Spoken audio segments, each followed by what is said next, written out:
Okay, you guys, so let's just do a short study session for the LCSW exam. You will see that I am using social work test prep. You may or may not see that, but that's what I'm using. And I have already begun a few of these questions. So I really want to share what I've been studying to give people a little bit of an opportunity to study with me and study for themselves for the exam. Let's see. So I wonder if I wonder if I need to, so the glare is not so bad. Okay.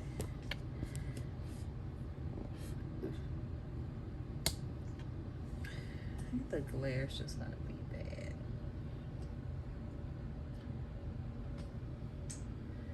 Okay, that's not bad at all.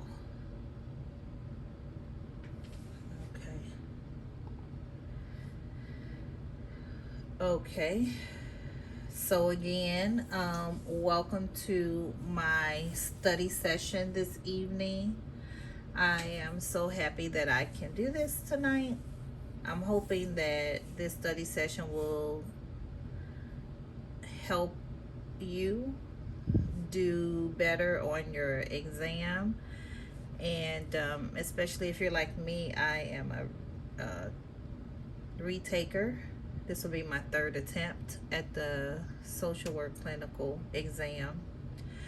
And currently I'm using socialworktestprep.com in the study mode. And I'm also going to switch to this free online social work exam. Someone gave me this link and you can get a free practice exam. It's 60 questions. So I'm going to switch between the two, I think. But we'll sort of play it by ear. These are questions I'm answering with you all. I'm not a tutor. I am not an instructor. I'm simply studying and sharing my study time with you as well. Also, I might get some of the questions wrong, obviously, because I don't know it all. And but I love this program because it helps me to learn where I'm going wrong. As you can see, we have our question at the top, our answer options in the middle. We can go back, we can save and stop, come back later. It's 170 questions. We have the next button. We can mark this for review later, and we can also show rationales. When I'm using the study mode, as indicated here, I always show my rationale because I want to know after every single question whether I'm on the right track in my thinking, so that I can apply whatever I'm testing, whatever topic I'm testing on in that moment to future questions in this exam. So I'm going to do probably 10 questions tonight. Okay, let's get started.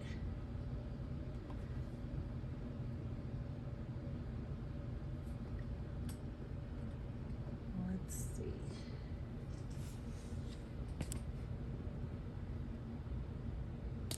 Okay, I hope that's a good view for you all. And I'm just recording with my camera, and hopefully this doesn't give you guys any kind of nausea. Okay, so the question is, an outpatient social worker. Oh, I can actually increase the font. Just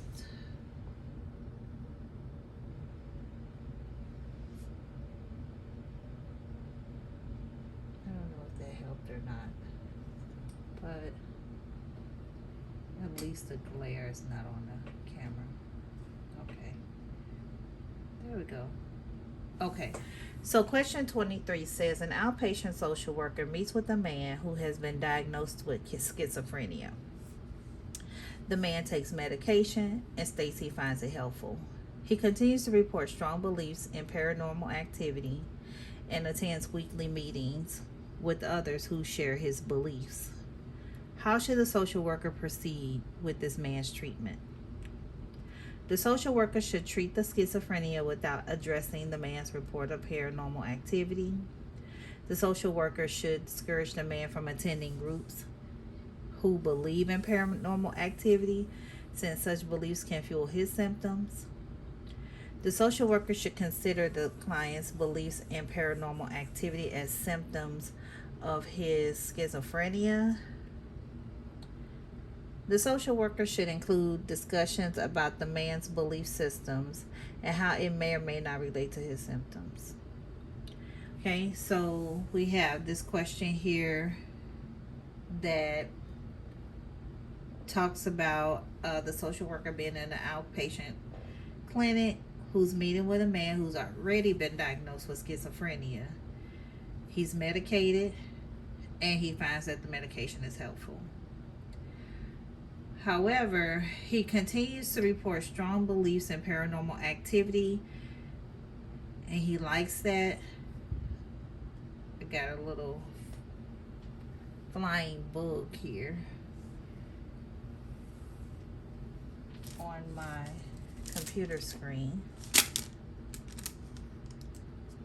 I don't know if I killed it or not.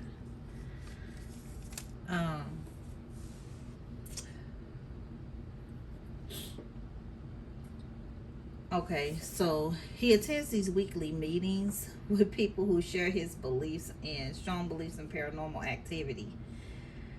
And the question is asking us, how should the social worker proceed with this man's treatment? So,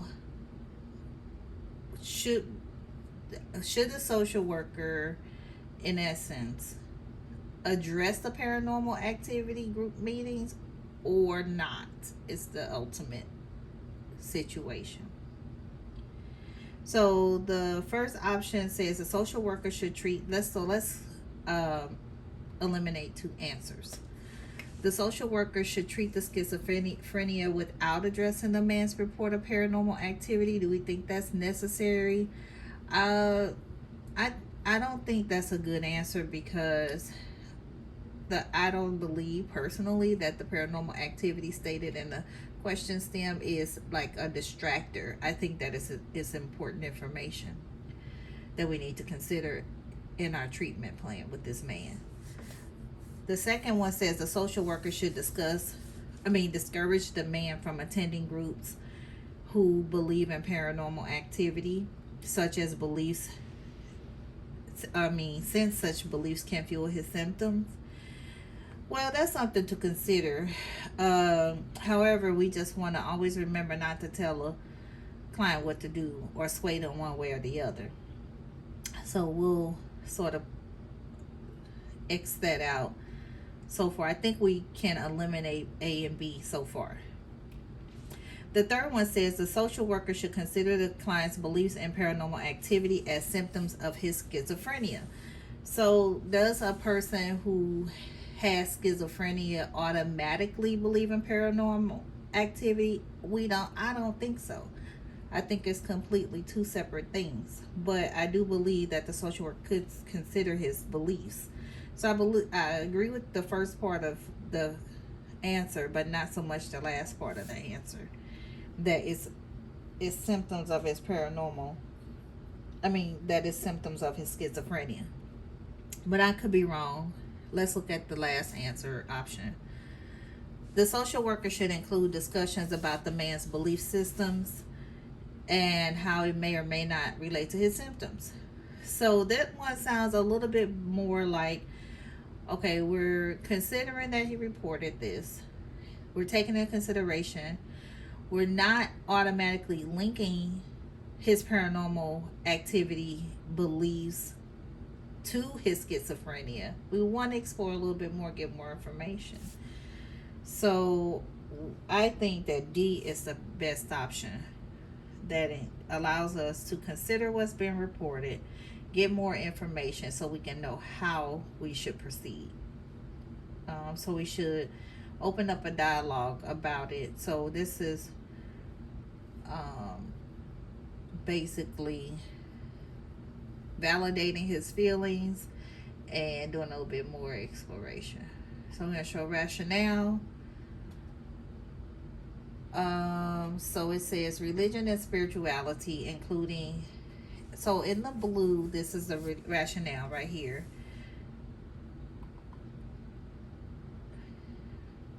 It says religion and spirituality, including a supportive church environment, can play a beneficial role in the lives of people with schizophrenia. On the other hand, clients with schizophrenia may risk ostracism by religious groups. A social worker should explore spiritual beliefs with clients with schizophrenia to discuss how their beliefs may or may not help relieve their symptoms, while making sure to respect the client's rights to their beliefs. So there's a point that they brought out in here that this is regarding spiritual beliefs and schizophrenia.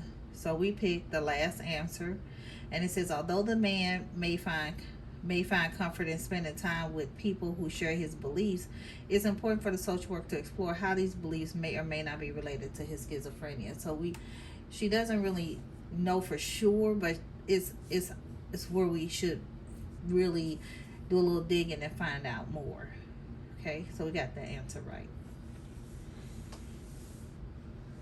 Okay, and so I do want to just interject that there are some test-taking strategies that I've learned that helps me to break down these questions that I'm not bringing into play here real time while we're answering these questions.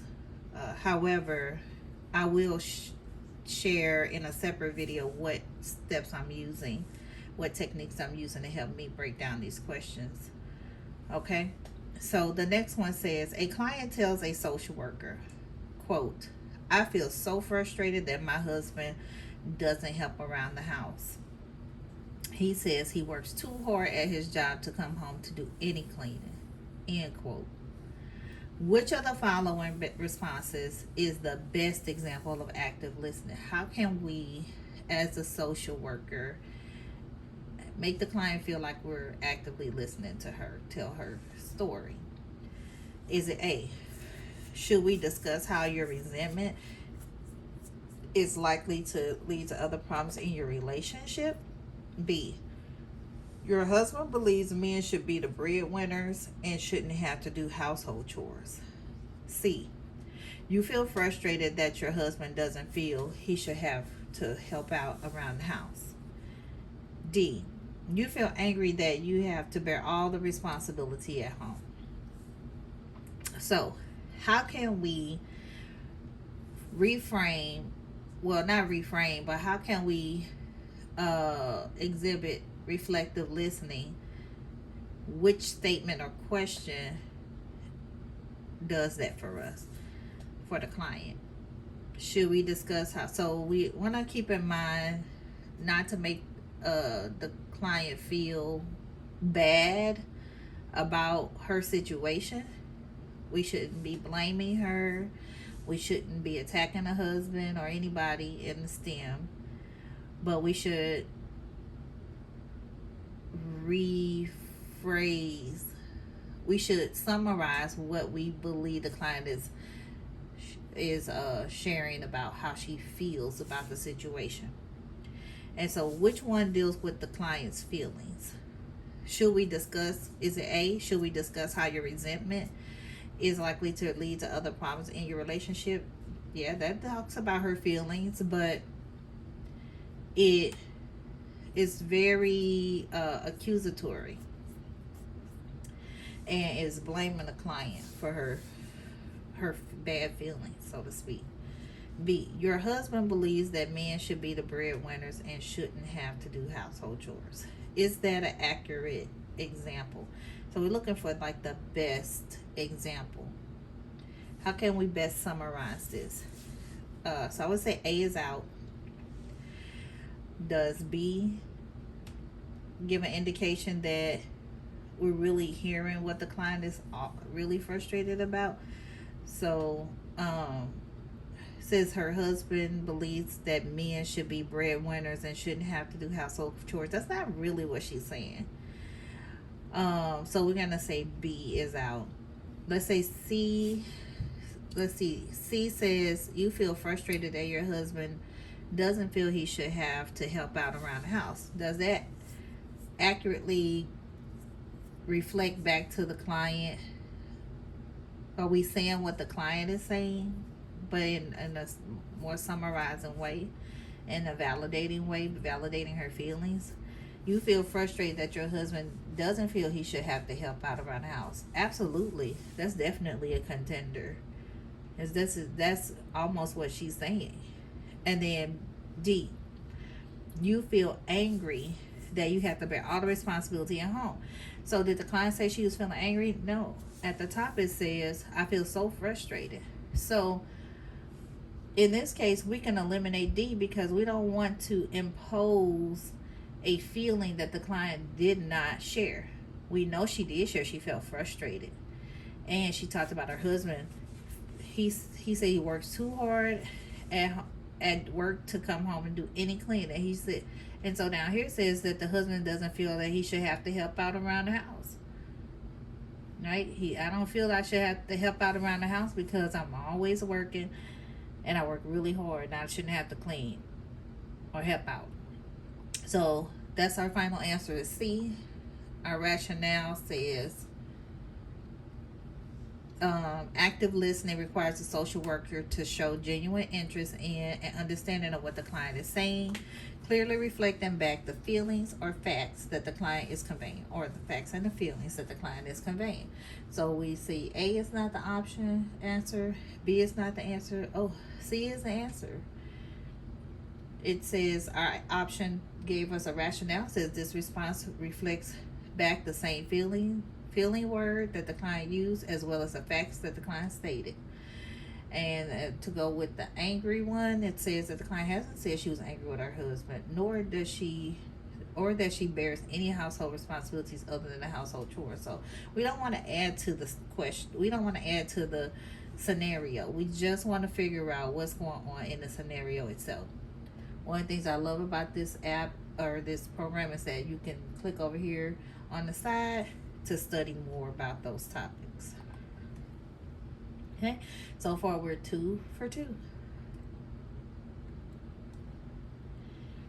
All right, the next one says, a 15-year-old boy tells a social worker he thinks most of his problems started when his stepfather came. I hope this doesn't bother people when I go across like that. So maybe I'll just highlight. A 15-year-old boy tells a social worker that he thinks most of his problems started when his stepfather came into his life. He states that sometimes fantasizing about murdering his father, but denies it. Or he states he sometimes fantasizes about murdering his stepfather, but denies having a plan to kill him. How should the social worker respond? So what I'd like to ask myself is, what exactly is this question asking me? What is this question about? What are some things, some clinical topics that come to mind? So are we talking about homicide? Possibly. So it's homicidal ideation when you want to kill someone. And so in a situation where I don't even have to read the answer options to think through this, it's asking me how should the social worker respond? So anytime we read something about homicide, suicide, abuse or neglect, our antenna should go up. Do we report this? That's the question we should be asking ourselves. How should we respond? Should we respond by reporting or not reporting? If we're going to report, who to report to? If we're not going to report, what do we do instead? Right? Because safety is always first. So the first answer option says the social worker should maintain the client's confidentiality. B says the social worker has a duty to warn the stepfather. The social worker should make a report to CPS, and or the social worker should tell the boy's mother. So we can tell that this is a safety issue and a confidentiality issue. Anytime safety is involved, we always have to consider confidentiality. Do we need to tell somebody, or do we just need to handle it in-house?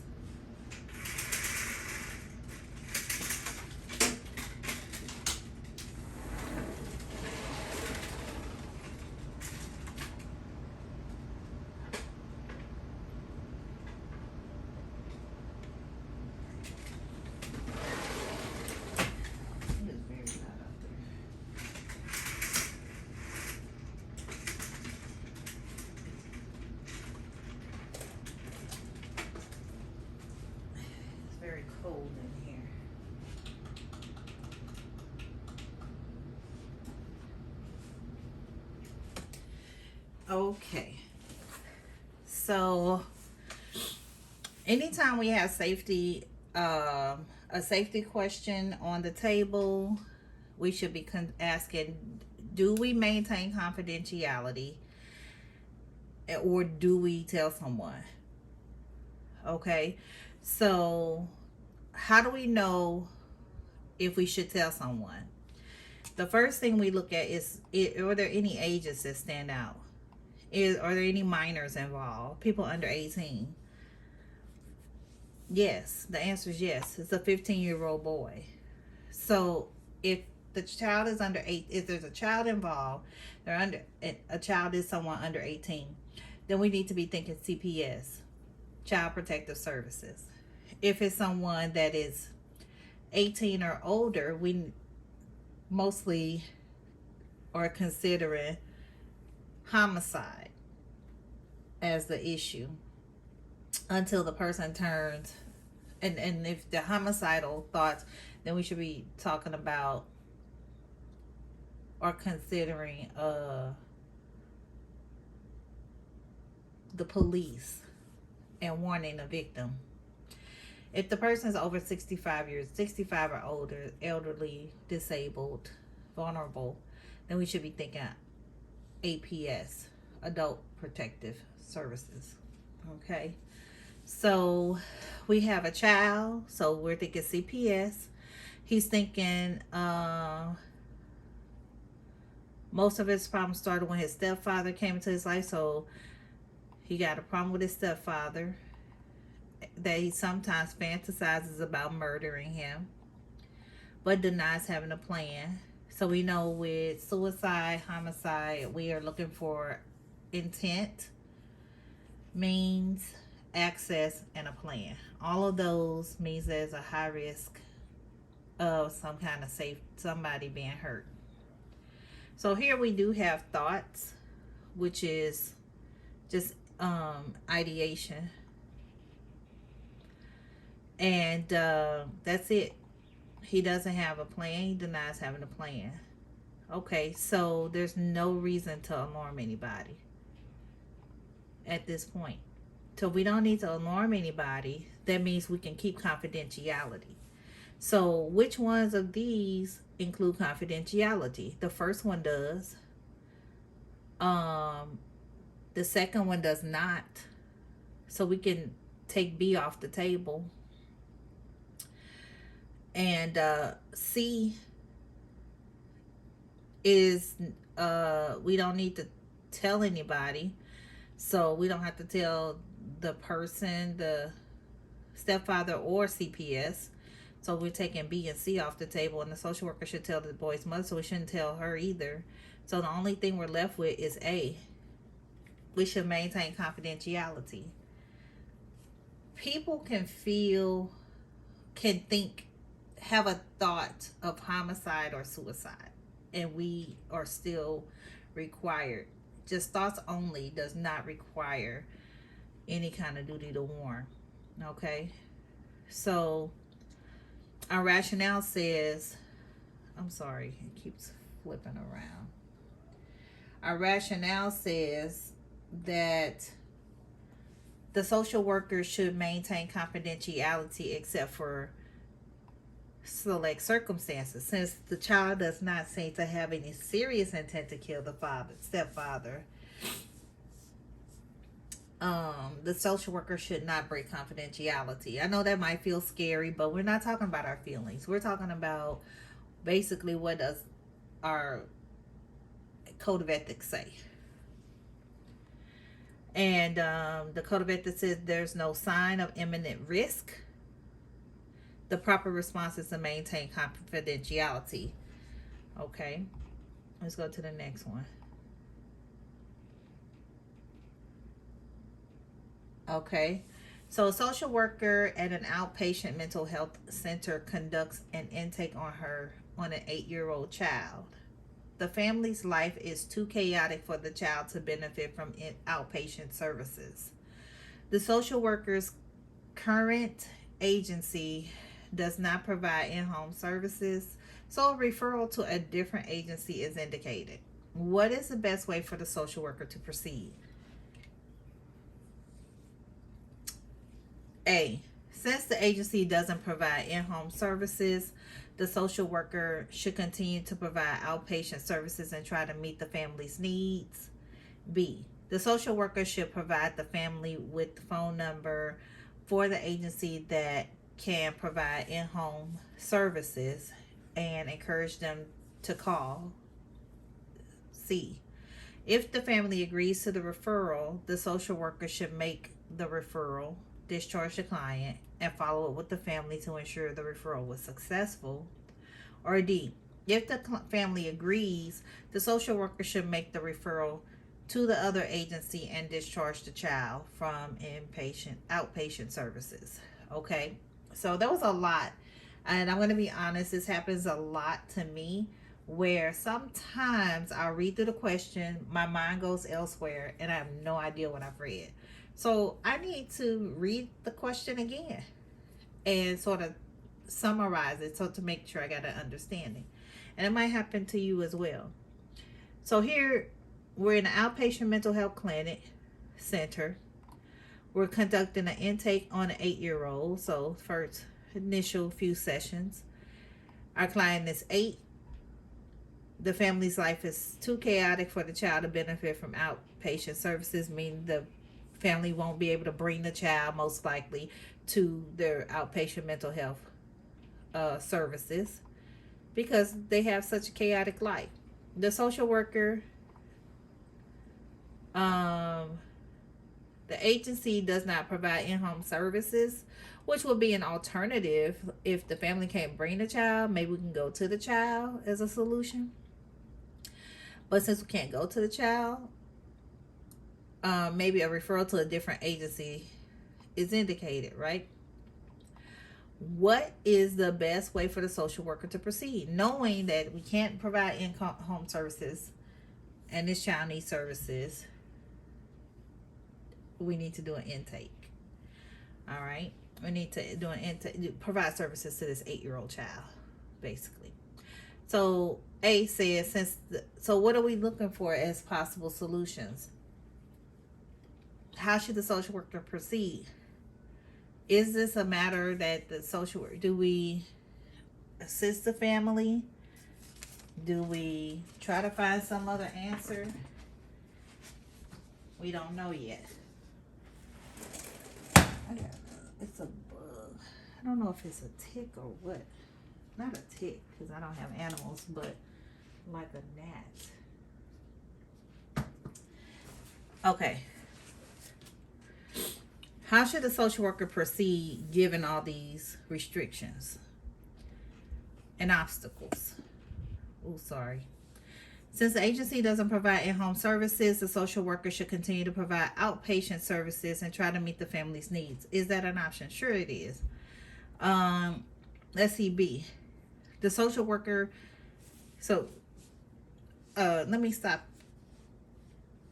A tip in finding the right answer when you're thinking through these scenarios is making sure that it's everybody mentioned in the STEM in the question scenario is also addressed in the answer.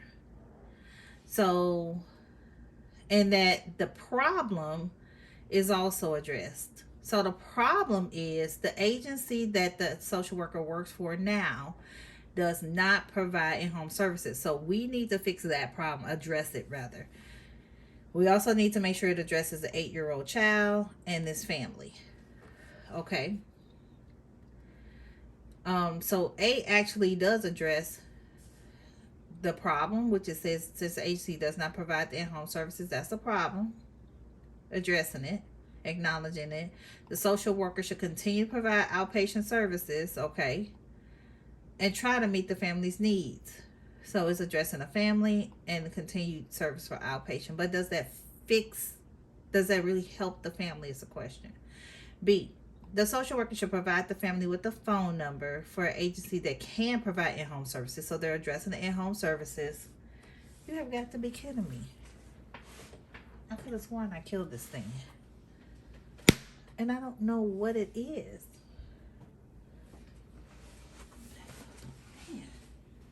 I know it's from that door being open and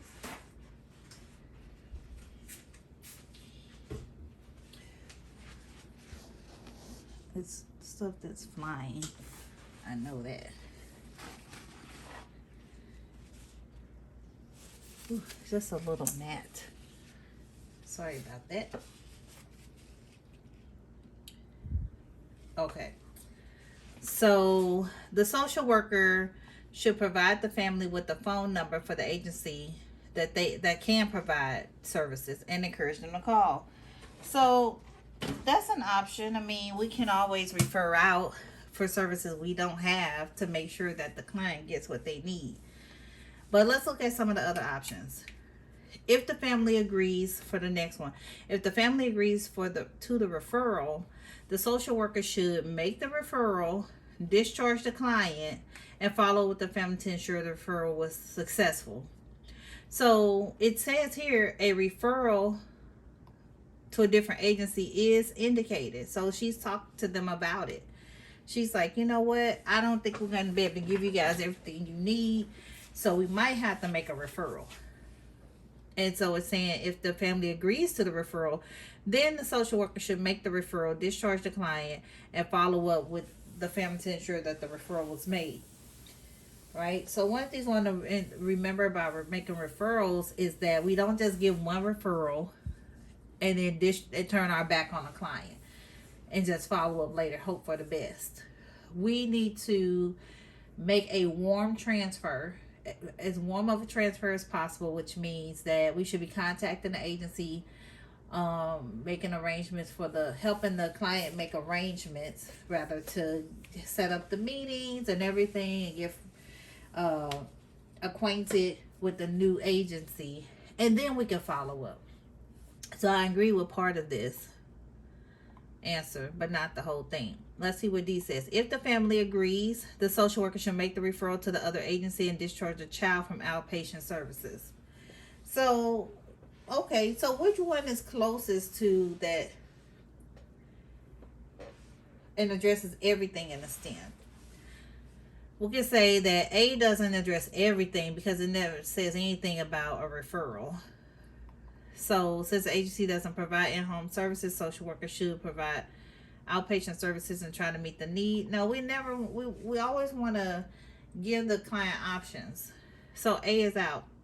This one only talks about it, basically ignoring the fact that they don't provide in-home services and that it's going to be a problem to continue the outpatient services.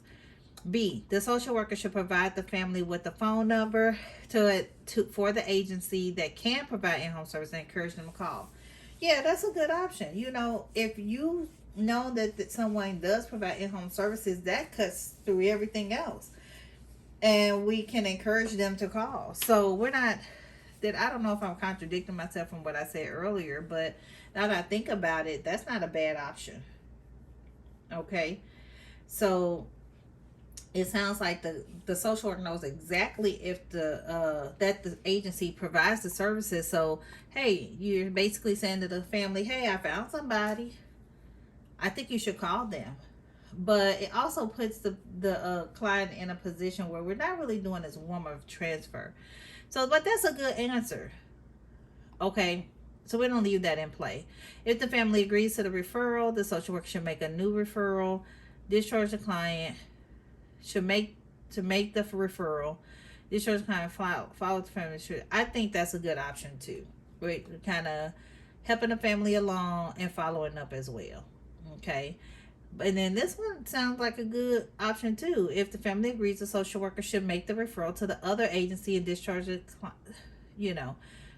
child from outpatient services. These kind of sound the same to me because it says, but this one's more detailed. It's just saying, make the referral and discharge them. But it says nothing about following up. Do we ever want to follow up? Absolutely. So I think this is a good answer, and I think this is a good answer.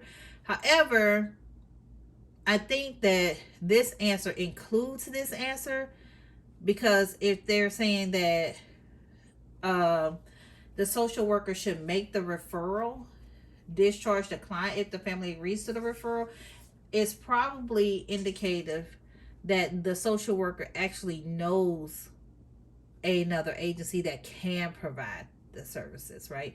So you really don't ever want to assume. So I think it's just logical that we could just conclude that this is probably our answer, okay? Because the social worker looks like in this with all these steps, they probably most likely already know exactly which agency they're going to refer them to that can provide their home services. So let's show rationale. Okay, I'm kind of stumbling over my words, but I hope I got my point across. So this one says the NASW Code of Ethics is clear that social workers should not abandon clients when terminating services. When transferring a client to another agency, to another service or agency, it's important to follow up ensure that the referral was successful. So as warm as possible, not abandoning the clients. Otherwise, the client can feel abandoned and fall between the cracks due to problems with insurance, long waiting lists, and other complications. Okay, so let's go down here to our answer and see the rationale says it is appropriate for the social worker to make the referral and then follow up to ensure that the client is able to start new services. So that's my thinking process for going through and choosing the right answer. But okay, I went with this because it was more encompassing, but my gut honestly wanted to pick this one up here. And this one says, you know, well, actually, let's see. My gut wanted to pick, since agency does the social worker should, okay, I knew not to pick that one. The social worker should provide the family with the phone number. I knew not to pick that one. So it was between this one here and D. And it says here at the bottom, it says the social worker should not only make the referral, but also follow up to make sure that the new agency is able to provide the needed services. So remember when I was saying don't add anything to the scenario? That's me adding to the scenario, assuming that the new agency is able to provide the needed services. But I guess we really didn't know. That's why we're making a follow-up to ensure that the client was able to start. But I did enough of a process of elimination to pick the right answer. But it's also important not to add to the scenario. Okay. So let's go to the next one. I have never done this well, by the way, you guys. I really think that my ability to think through these questions has strengthened in leaps and bounds just within a little bit of time. And I'm so thrilled. I'm so excited because I found these questions to be really hard before. Okay. So this one says the difference between screening and assessment is what? So this requires a knowledge of what a screening is and knowledge of what the assessment is. So a screening is more of a I would say assessment is more of a process. Screening is more of kind of check boxes, so to speak. I don't know exactly what term I'm looking for, but screening is just like a quick check-in as opposed to an assessment, which is more of a process, I think. It's a quick, easy way to differentiate the two. So let's see how they give us our options. A screening determines a diagnosis, and the assessment establishes recommendations to address the problem. Okay, B says a screening evaluates the possible presence of a problem, and an assessment defines the nature of the problem. Okay, the next one, assessment usually consists of yes or no questions, and screening defines the extent of the problem. Okay, kind of like what I was saying, except I would have reversed these two and said that assessments or screenings are more yes or no, whereas assessments define the extent of the problem, probably. And I don't know if that's the right definition, but if I were to use this one, I would have switched these two terms. Because I know assessments are not, it does not consist of yes or no. I know that. So this is out. I already know that's not a proper definition of either of these. And then D says a screening requires specialized training and expertise and an assessment is used to determine a diagnosis. So this one I know is out because I know a screening does not require specialized training. I think of an alcohol screening, a depression screening. You know, you can get those forms off, National Mental Health or wherever. You can just download those screening forms and ask the yes or no questions. So I know you don't need specialized training or expertise. It's going to tell you exactly how to score them. And so you don't need to go to school to learn that. So I know this one's out. So let's examine these two. So they really want me to think more about, is this more about diagnosis and recommendations, or is this more about evaluating possible presence of a problem and defining the nature of the problem? I think this is the answer here. So screening does not determine diagnosis because remember, it's yes or no answers. So it's just like, is the problem, is there a problem, is really what the screen is trying to figure out. Is there an issue? And to what degree is there an issue? Mild, moderate, severe, etc. How likely is this an issue? And then and the severity. It could, and also duration, how long has it been going on? An assessment, so we know that this does not diagnose. The screening does not diagnose. So I already know that's not the right answer, but I just want to go through this second part where it says assessment establishes recommendations to address the problem. Assessments does not establish recommendations. Recommendations. Planning does, I believe. It's planning. When you're planning to making your plans and your treatment plans, basically. So I know this one's out. These definitions, the terms don't go with the definitions. So we know that I know this is my answer because I can find the fault in the other three. So this is the one that's true. I'm going to show my rationale. It says screening is a process. I said assessment is a process, but screening is a process for evaluating the possible presence of a problem. So it's possible presence, right? Such as developmental delay, mental health problems, or substance abuse. Remember I said something about substance abuse in my out loud thinking. Screenings often involve yes or no questions. I knew that. That's how I can eliminate these other ones.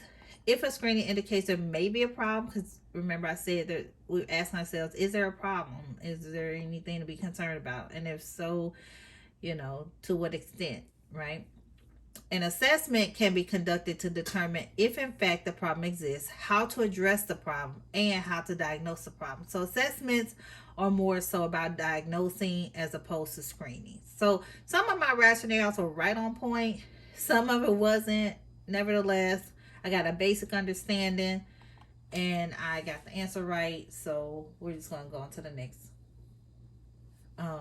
question. I think, I'm going to go back. Did we do the rationales? Right here. Rationale for our correct answer was screening tools identify the presence of possible problems and often involve yes or no questions. An assessment can determine a diagnosis, treatment, recommendation, the extent of the problem, just like what they said up top. All right, so here we go. I hope that's not bothering your guys' eyes because I do not have much light over here. Okay, so the next one says treating sorry. It's very, very late, you all. It's 1:26 a.m. in the morning. So, and my allergies are really bothering me so badly. I'm going to give myself a squirt of nasal spray so that I don't keep sounding horrible. Clear out these sinuses because it's so irritating.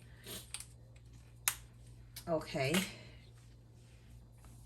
So 28 says treating combat veterans for PTSD can be complicated owing to difficulties encountered during exposure therapy. A successful treatment modality for many soldiers has included sand therapy, psychoanalytic therapy, hypnotherapy, or virtual reality therapy. Okay, so this question is going to require some knowledge of PTSD and treatments, right? Some helpful treatment options for PTSD. And I am a kind of rusty on treatments, specific treatments, but there's still some things that I can do to kind of think my way through this to help myself pick the right answer. And right off the bat, I'm going to say A is out. Sand therapy is usually going to be used with children who have experienced some trauma, for sure. But not so much being used with veterans, right? You're probably going to see that with play therapy or in the school setting, something like that. So I'm going to X out. That's how I think about it. You guys may have a more clinical way to explain sand therapy and what its uses are, but that's the basic extent to how I would eliminate sand play therapy. So the question again talks about treating combat veterans. Veterans have PTSD, knowing that it can be complicated with them, these combat veterans. So the second part of it says, owing to difficulties encountered during exposure therapy. So I don't really like this wording, so I'm really having a hard time processing this question, honestly. It says treating combat veterans for PTSD can be complicated owing to difficulties encountered during exposure therapy. Okay, so we have exposure therapy mentioned and acknowledging there's some difficulties usually encountered, which contributes to the complication of treating PTSD in combat veterans. So a successful treatment modality for many soldiers has included. So what's been one of the most successful treatment modalities for many soldiers, considering these difficulties they mentioned? Was it sand therapy, psychoanalytic? We know that is about insight. That's insight therapy, kind of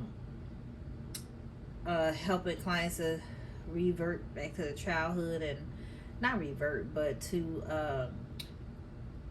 consider that whether their problems stemmed in childhood and that kind of thing. Hypnotherapy. So do we think that has something to do with PTSD treatment? No, I don't think so. Hypnotherapy, probably just knowing that hypnosis is one of the therapies that is best used when helping people deal with stressful situations, anxiety, and so on. So I think that's in play. And virtual reality therapy. Guess what? I've never heard of virtual reality therapy. There may be a such thing as virtual reality therapy. But because I think hypnotherapy is in play and logical, based on a little bit of what I kind of understand hypnotherapy to be used for, I'm going to go with that. Because we're talking about combat veterans and maybe helping them somewhat to escape their thoughts and their symptoms in the moment. And I would say I'm going to go with hypnotherapy. But now that I click it, I realized it could have been virtual reality. I'd never heard of. So this is my problem. One of the problems that I find with answering some of these questions is that when I see something on the test that I never seen before, I automatically exclude it just because I've never seen it before. But because I've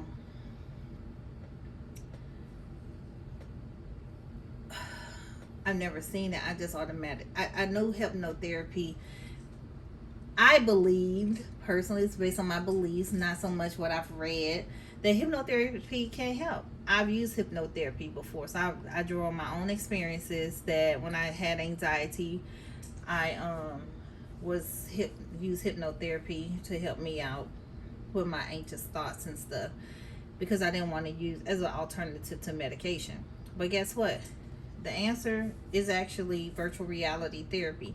You guys may have already known that. But here's our so like I said, I do get things wrong, but I'm so happy I've been doing things right so far. But here it says virtual reality therapy allows clinicians to simulate combat environment and expose soldiers to lifelike scenarios. So it's maybe like a exposure therapy, thereby reducing their anxiety and symptoms of PTSD. So actually, that was my exact rationale for hypnotherapy. It says there is conflicting research about whether or not hypnotherapy is useful for the symptoms of PTSD, but they're saying that virtual reality therapy, which seems to reduce the stigma around treatment, has been shown effective in reducing symptoms for PTSD. So I get it, but one of the things I'm learning is that if I've never seen it before and I can rule out the other ones, I'm just going with what I've never seen or heard of before. I've never heard of virtual reality therapy, so I could spend some time learning it by clicking on that link. Oh, I'm sorry, I'm sleeping. But I will just kind of take this rationale and keep that in mind. That's how I'm going to deal with it. Okay, so the next question. A 60-year-old man meets with a social worker in a community mental health center. So we got community mental health center, 60-year-old man. This man, he's telling us, presenting his problem as that he was widowed 5 years ago. He lost his wife or his spouse, and that he started dating now at 60, and he was hoping to become intimate with his new partner.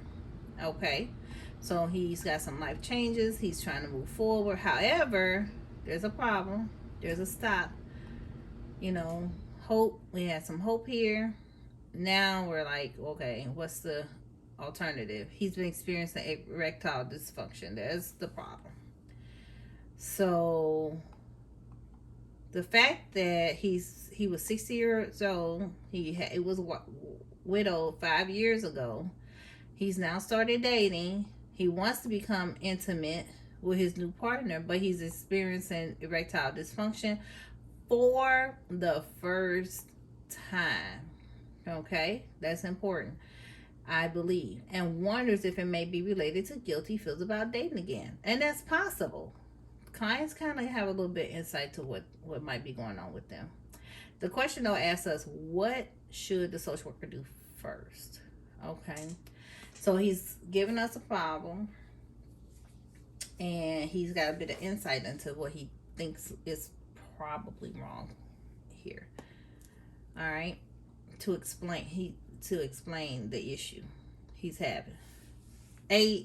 Says here, what should social workers do first? Should the social worker first explain that this is part of the normal aging process? So this answer focuses on his age. Is that the issue?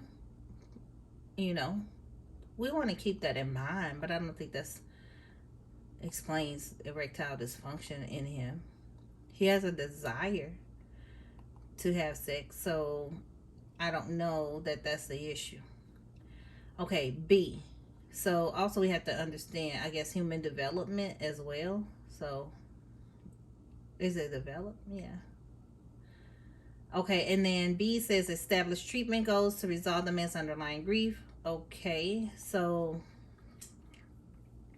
we don't want to jump ahead of ourselves and start giving treatment goals and all that stuff. We really need to stick to the problem at hand. This man is not even coming in about his grief, so we just definitely want to X this one out for sure. But we'll keep A in play for now to go through all these other ones, but B is completely out. He's not even coming in about grief. He's just making mention he did lose his wife. Okay, C. Recommend couples counseling for the man's partner to address their sexual issues. we don't need to bring that other person in at this point. They're not they're not coming in as a couple, so we're not even going to treat them as a couple, and therefore we want to X out B and C. Those are out. D, recommend a physical exam with his primary care doctor to rule out physical health issues. Is this reasonable? Absolutely. Anytime there's erectile dysfunction, we all, especially in you know, any man, period, you should always rule out underlying medical conditions, because other physical health conditions can also impact their ability to function sexually. Okay, so this is the best answer of what we should do first. But we did keep two in play. What should we do first? We should say, yeah, let's do this first. And if he wants to deal with his grief, yeah, that's great, but we ain't talking about that, and we're not doing couples counseling. So really, they say that if you can rule out at least two and have two left, put them in order. Which one would you do first? Which one would you do next? I wouldn't even deal with this, because it's not, it might be a normal part of aging, but we wouldn't be able to tell him that until he got a physical exam, right? And it might not even be about aging. Erectile dysfunction could be the fact that maybe he was married to his wife and could only get, you know, we could go with his rationale. He's like, I wonder if this related to me feeling guilt, right? So we don't need to put them in order. I think we could rule all three of these out confidently. I put in my rationale, and it says here, since erectile dysfunction can be caused by physical health issues, it's important to refer to a doctor to rule out these problems before treating erectile dysfunction as a mental health issue. Right, so we got our answer right. Since this man may have underlying health, it's appropriate to get him a physical exam. All right. So hopefully the way I rationalize through these questions is helpful to you. All righty. Okay. The next one. A busy primary care practice employees. Oh my gosh, I've been doing this for an hour. Okay, here we go. A busy primary care practice employs 10 doctors and 2 social workers. So we have a primary care practice medical setting and 10 doctors, 2 social workers. The doctors have noticed that many of their patients with somatic complaints, physical complaints, actually have underlying depression, but don't always have the time to assess the person's mental health and then refer them for social work during the appointment. Okay. What's the best way for the office to identify depressed patients who may benefit from social work services? Okay. So what's the problem? They're noticing that there's an influx. They're noticing a connection between these patients that come in with somatic complaints. They notice there's a connection between the somatic complaints and depression, underlying depression. They need to be seeing the social workers, but the doctors don't always have time to both assess the person with the person's mental health and then refer them for social work services during the appointment. So we sort of got a gap there. They're asking what's the best way for the whole office to deal with and get a process in place. Identify these depressed patients who may benefit from social work services quickly so that everything can be handled in the same appointment. Is it A, posters should be placed in the lobby encouraging patients to ask for a social work referral if they're feeling depressed? I don't think so.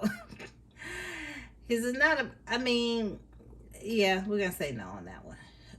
I can rationalize that out, but I don't want to deal with it. But B, the office should hire more social workers so that each patient can be interviewed. So let me go back to this one. The way I rationalize this one is this. We do not put it on the responsibility on the client to ask for their social work services because we have a idea that Maybe if, I mean, you could, it's just, it's like, maybe what would the poster say? If you're feeling depressed, ask for social services today. Okay, yeah, but does that really address this connection with the somatic complaints? Because it really doesn't. It didn't say if you feel, I mean, the people that come in don't even, probably don't know that they have depression symptoms. So they won't even know. Most likely. So we're going to X that out. The next one. The office should hire more social workers. So do they need more social workers? Probably not. It doesn't say that the social work, it wasn't enough social workers. It just says that they just feel like they can't do all the assessments and the medical appointment all at the same time. Mental health and the medical at the same time. Okay, so I don't have to read the rest of this to know that this most likely is not a good answer, but we're going to read the rest of it anyway so that we can establish good habits. The office should hire more social workers so that each patient can be interviewed about possible symptoms of depression. So do we want to just attack every client, that patient that comes in? Not attack them, but really hone in on every single patient to make sure we do a depression assessment? No, not really. We don't want to do that because now we're targeting patients and we don't want to do that. But we do have a target group, and now we want to figure out how best to address the targeted group, not random people, random patients. All patients should be given a depression screening to help identify those who may be suffering from depression. Maybe, again, that goes back to this other one. We know. They want to know. Okay, so when I look at the last one, I'm kind of ruling that one out too. So I'm not really left with any good answers. It says the reception should begin asking patients if they like to speak with a social worker. It's like, if you come into a primary care and you're skipping the doctor, I don't think that's a good idea. So I think that C is the best answer. All patients should be given a depression screening, and you can do that at the time of intake. When they come in, they're checking at the time of check-in.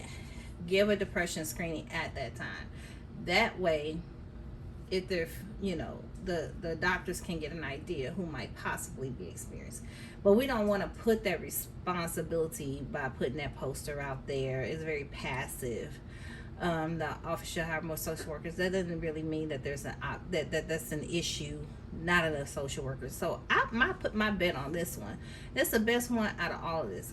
The question said, what is the best way for the office to identify depressed patients who may benefit from social work services? I would say this one. Everybody should get a depression screening. But the reception staff might ask the patient if they want to speak to a social worker, and the client may not even know why they might want to speak with a social worker. Like, what for? I would imagine they were like, well, why would I want to speak to a social worker if I'm coming to see my primary care? Okay, so it may not exactly make the connection between what the social worker does, what their role is, and all of that. All right, so here is the final rationale. It says many people with depression report physical health symptoms which lead them to consult their primary care doctor, who may or may not identify the underlying depression during an appointment. Screening tools can be the quickest way for the physician to identify these patients, who can then be referred to for social work services. Okay, and so let's go back to the posters. I said posters. Many patients don't know when they're depressed, right? So posters not likely to encourage them to seek help. Here's B.